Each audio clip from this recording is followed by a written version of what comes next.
Actually, I'm mentoring a young entrepreneur who's got a pet business.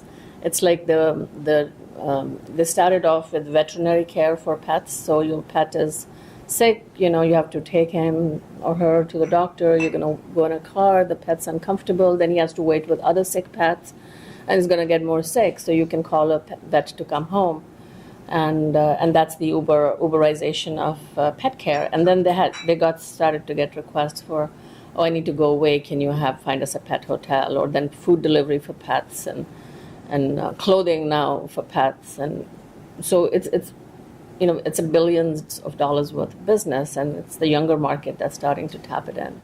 So I always think that connecting the dots with technology is the key to success in where we are today, right? So in other words, how do you get someone with the know-how that can say, look, we can get to business quickly, we can do all these things, we can get a pet website up, we can connect to our customers in a meaningful way. But I think Andrew had a point earlier, which is I think the toughest part, which is how do you get these millennials, or how do you get people that are the right people to start connecting those dots and start bringing these business opportunities to us? I'm curious, Andrew, I believe you'd mentioned that it's hard to get or hard to hire. I'm wondering if you'd run into things, or if you're challenged with that, or what you guys have been looking at.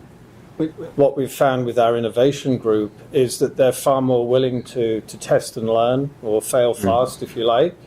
And that's not something that was necessarily instilled in older generations. And not succeeding is seen as a failure. So we're trying to change attitudes and actually introduce it's okay to fail, providing you learn from it. We have another subsidiary of Fairfax based out of Communitech in Waterloo.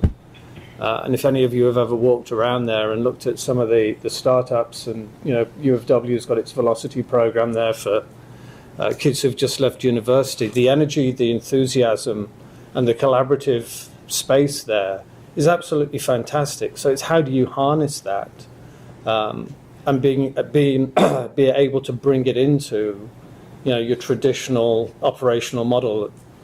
So that's something that we're actually going through at the moment, trying to work out how we can take sort of startup mode 2 type operations that can do all of this test and learn and bring it into our more traditional mode 1, steady as she goes,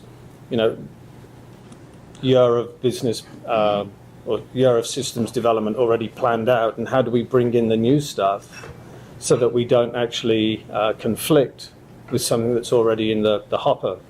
When you look at our companies, it's usually the opposite. It's how can technology help transform us, as opposed to thinking how do we set up the people process first to actually get the technology to leverage it. So in the case where you bring in a young group of people, well, the first thing is it's a young group of people that have an open mind to new technology and are willing to use the technology, as opposed to kind of bringing in a technology. And if you have an older sales force that is all about, I just want to shake your hand and cut the deal at the golf event or at a lunch, then it all of a sudden becomes quite different.